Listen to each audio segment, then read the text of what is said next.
बिस्मिल्लाहिर्रहमानिर्रहीम। खातिन हज़रात, अख्तर अब्बास का सलाम पहुँचे। दुनिया बड़ी खूबसूरत जगह है। दुनिया में रंग रंग के मंज़र हैं, रंग रंग के लोग होते हैं और इसमें बहुत सारी इल्म की, दानिश की बातें होती हैं।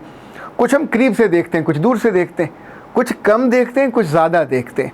लाइक मेरे पास, मुझे जो मौका ज़्यादा मिलता है, मेरे पास दूर से, करीब से रंग रंग के लोग आते हैं। आलमोस्ट हर इनकम ग्रुप के आते हैं, बड़े ख़ानदानों के आते हैं। तो उनसे इंसान ना सिर्फ सुनता है बल्कि सीखता भी है। तो उनकी कुछ बातें जिन पे मेरी राय बनती है मैं उनको बताता हूँ, जिनके नतीजे में उनकी ज़िंदगी में कुछ बेहतरी आ जाती है और वो एक ख़ास तरह से मोहब्बत करने लग जाते हैं। ये ज़रूरी नहीं होता कि मेरी हर बात से आपको इत्तेफाक भी हो। मुमकिन है आपका तजर्बा मुझसे मुख्तलिफ रहा हो। तो ये फ़र्ज़ वाजिब नहीं है कि मेरी हर बात पे आप आंखें बंद करके अमल करना शुरू कर दें। मुमकिन है आपका घर का माहौल मुख्तलिफ हो, आपका इनकम ग्रुप मुख्तलिफ हो और आपका जो आसपास रिश्तेदार है उनका माइंडसेट मुख्तलिफ हो। तो हमेशा चीज़ें टेलर्ड होती हैं। कभी खुद तजर्बा करना हो तो ज़रा बंदा पूछ ले। अच्छा खातिन हज़रात, अब हम आते हैं आज के सवालात की तरफ। और उससे पहले मरियम मज़हर, अब इन्होंने ये नहीं पता कहाँ से लिखा है कि सर मैं आपकी वीडियो रोज़ाना देखती हूँ, बहुत अच्छी और हकीकत पे मबनी होती हैं, सुबह 10 बजे और शाम 5 बजे। अब तो ऐसा पक्का वक्त है कि जैसे पुराने पक्के टाइम होते थे बसों के।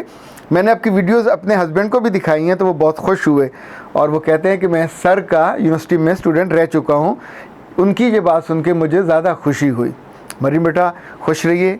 अपने मियाँ को, मोस्ट प्रॉब्ली मज़हर आपके मियाँ का नाम होगा, क्योंकि नई लड़कियाँ अपने नाम बदल लेती हैं, मियाँ का नाम आखिर में लगा लेती हैं।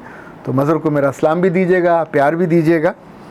जो मेरे जहन में है वो तो एक नहीं, मैं नहीं बताता। ओके जी। अनम खाकान ने पूछा है कि सर मेरी शादी को 1 साल हो गया, बच्चा अभी तक नहीं हुआ, मुझ में कोई फ़ाल्ट नहीं है, मेरे हस्बैंड अपना इलाज करवा रहे हैं, मगर ससुराल में हर कोई बच्चा ना होने से मुझे कोसता है, मुझे मुफ्त की ख्वारी उठानी पड़ती है, कई दफ़ा तो मैं बहुत तंग आ जाती हूँ, क्या मैं सच बता दूँ? अनम, ये बेटा कई घरों का मसला है और हर जगह लड़कियाँ एक सी गलती करती हैं। एक सी गलती नहीं है, ये ब्लंडर है। इनफैक्ट जब आप पे इल्ज़ाम आ रहा हो और जब आपको तनकीद सहनी पड़ रही हो तो बग़ैर किसी हीलो हुज्जत के अपनी सास को, ससुर को, या जो भी आपको ये तंग कर रहा है उसे बता देना चाहिए कि अल्लाह से दुआ करें। अच्छा, शिकायत नहीं करनी, टॉन्ट नहीं करनी, उन्होंने कहा अल्लाह से दुआ करें। अलिफ बे जीम जो भी आपके मियाँ का नाम है, वो उनकी सेहत ठीक नहीं है तो डॉक्टर से इलाज करवा रहे हैं। जो ही डॉक्टर इजाज़त देगा तो इंशाल्लाह ये मसला हल हो जाएगा। ये बात पल्लू से बांध लीजिएगा। ज़िंदगी में ये मामला ऐसा है कि इसका मलबा कभी लड़के पे नहीं गिरता, ये सारा मलबा आप पे आना होता है। तो बेहतर है पहले से आप, ये मेरी जिस असल में इसी की वजह से मैंने आज तमहीद बांधी। मुमकिन है आप में से कुछ बच्चियाँ ये चाहें कि नहीं हम सह लेंगी, लेकिन 5 साल बाद, 6 साल बाद, 7 साल बाद एंड ऑफ द डे यही होना होता है कि उन्होंने आप ही को धक्के मार के घर से निकालना है कि ये माँ नहीं बन सकती। हालांकि वो जानते होते हैं कि उनका बेटा बाप नहीं बन सकता।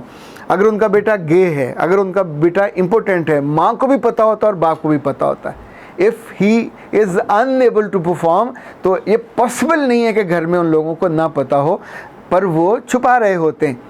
और जब जिन घरों में लोग ज़्यादा वोकल होकर आप पे हमलावर होते हैं तो उसका मतलब भी ये होता है कि वो अभी से मलबा आप पे डाल के अपनी साइड को क्लियर करना चाह रहे होते हैं। तो इसको तो बिल्कुल क्लैरिटी के साथ याद रखिए। इकरा कहती हैं सर लड़कियां अपने फादर से इतनी क्लोज़ नहीं होती तो फिर वो कैसे अपने अब्बा को बताएं कि वो किसी में इंटरेस्टेड हैं और लव मैरिज करना चाहती हैं? मेरे बच्चे, बेटियों को ये बताना ही नहीं चाहिए, बेटियों का ये बनता ही नहीं है। आप जब भी अपने वालिद को ये बताएंगे, इनफैक्ट आप पूरी वन वे तोड़ के आएंगे और वन वे तोड़ के जो आता है वो खिलाफ़ कानून आता है, खिलाफ़ शरा आता है, खिलाफ़ समाज आता है। इसका एक ही तरीका है कि अगर आपको लड़का पसंद आ गया, घर वालों को मत बताइए, ज़िक्र भी ना कीजिए। आप ज़िक्र करोगे तो आपकी आइडेंटिटी, आपकी डिग्निटी, आपका ट्रस्ट सब डैमेज हो जाएगा। मैं बिल्कुल क्लैरिटी के साथ आपको बता रहा हूँ। उसका एक ही तरीका है कि जिस लड़के को आपने पसंद किया है, पसंद करने के 2 आम तौर पे होती हैं पैराडाइम्स। एक ये कि आपने शादी के लिए पसंद किया है तो उसको सीरियस होना चाहिए और उसको जानना चाहिए कि जब लंबे सफ़र पे जाना हो तो उसकी तरीका है, प्रिपरेशन करते हैं, टिकट लेते हैं, फिर सफ़र तय करते हैं। तो उसकी प्रिपरेशन ये होगी कि अपनी माँ से बात करे, अपने बाप से बात करे और अपने घर वालों को लेके उनके घर पहुँच जाए। सिंपल, टाइम लेना चाहिए और जाके रिक्वेस्ट डाल देनी चाहिए। That's the suitable way, that's the normal way, that's the respectful way, it's the only way कि जब आप इसको लव मैरिज कभी मत कहिए। जितनी लड़कियां कहती हैं कि मेरी लव मैरिज है, हमेशा पछताती हैं, क्योंकि कुछ दिनों के बाद, कुछ अरसे के बाद आपको पछताना होता है, फिर सारा ज़िम्मेदारी आप पे आ जाती है। तो बेहतर है ज़िम्मेदारी उधर रहनी चाहिए, वो आए और आपके माँ बाप उससे बात करें।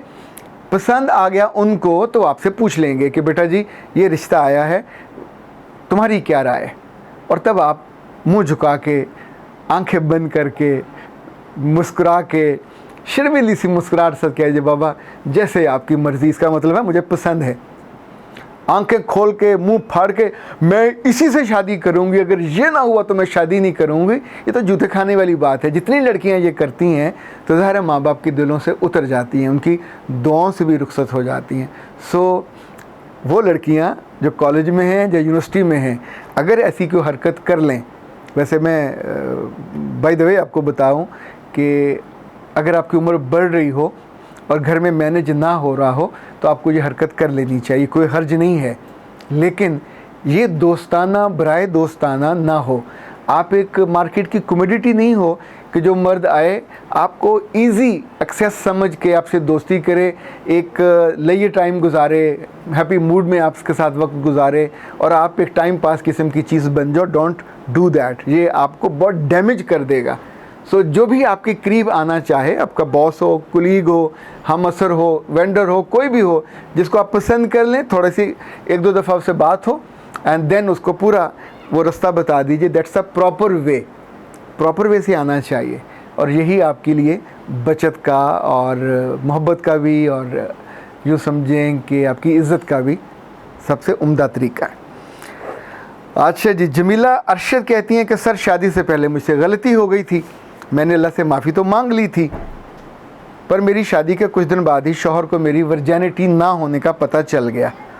अब उन्होंने मुझे साफ साफ बता दिया कि वो मुझसे नफ़रत करते हैं। अब मैं क्या करूं, कैसे कायल करूं? बेटा जी अब तो आपको खामोश हो जाना चाहिए। अब आप कायल नहीं कर सकते। कायल करोगे तो झूठ बोलोगे, कायल करोगे तो आप पुराने ज़ख्मों को नए सिरे से उन्हें ताज़ा करके बताओगे। फिर वो पूछेंगे किसके साथ किया, कितनी बार किया, कैसे किया। वो जितनी डिटेल आप बताओगे तो उसकी नफ़रत को ज़रब 2, ज़रब 3, ज़रब 4 होता जाएगा। आपकी शक्ल भी नहीं देखना चाहेगा। कोई मर्द किसी की इस्तेमाल शुदा, किसी की छोड़ी हुई, किसी की झूठी चीज़ इस्तेमाल नहीं कर सकता। ये तो फिर ज़िंदगी भर लेके चलने वाला रिश्ता है। ये याद रखिएगा, गलती जब हो उस लम्हे रुकना चाहिए, जब गलती हो जाए तो उसका इलाज करवाना चाहिए। इसीलिए मेरे पास बहुत सी बच्चियां जब आती हैं गलती करने के बाद तो मैं कोशिश करता हूं कि अल्लाह उनकी शर्म रह जाए, वो वहां जाके रुस्वा ना हो। चूँकि द मोमेंट मर्द को पता चलेगा कि शी इज़ नॉट वर्जन और यूज्ड है, तो उसके बाद आप कैसे तसव्वुर करते हो कि वो उसकी या उसके ख़ानदान की भी कोई इज़्ज़त करे। ख़ानदान का कसूर नहीं होता पर ऑफ कोर्स होता है, आपने उस बच्ची पे कंट्रोल नहीं किया, उसको संभाला नहीं, टाइमली उसको समझाया नहीं, और उसके बाद ये इतना बड़ा डिज़ास्टर होता है। ये डिज़ास्टर जिसकी ज़िंदगी में भी होगा, शी हैज़ टू पे द प्राइस। इसलिए खुश वक्ती के लिए, दिल लगी के लिए और किसी बदबख्त के कहने पे आके अपनी वर्जिनिटी को, अपनी इज़्ज़त को, अपनी असमत को 2 टके की चीज़ बना के उसकी खिदमत में ना पेश कर दें, रेस्ट ऑफ द लाइफ पछताना पड़ेगा। और उस पछतावे को कम करने के लिए कोई नहीं आता, आपको हेल्प आउट करने भी कोई नहीं आता। इवन ये हो जाता कि आपके बच्चे हो जाते हैं और वो उनको भी हरामी कहते हैं, उनको भी कहते हैं ये नुत्फ़ा किसका है, तुम तो चुके आदी हो। सो उसके बाद आप जितनी भी नेक परवीन बन जाते हो, वो पिछला दाग नहीं धुलता। तो सबसे अक्लमंदी ये होती है कि दाग लगने ही ना दिया जाए। और खुदा न खास्ता, 100 दफ़ा खुदा न खास्ता आपसे बेवकूफ़ी हो गई, हमाकत हो गई, तो उसका उपाय कीजिए, उसके लिए फ़ौरन रुजू कीजिए और अपना इलाज करवाइए, ताकि जब आप जाओ तो पाक साफ़ मुसफ़ा और उसी हालत में हो जिसमें एक पाकीज़ा और बाकरा लड़की होती है। अख्तर अब्बास को इजाज़त दीजिए। अस्सलाम वालेकुम।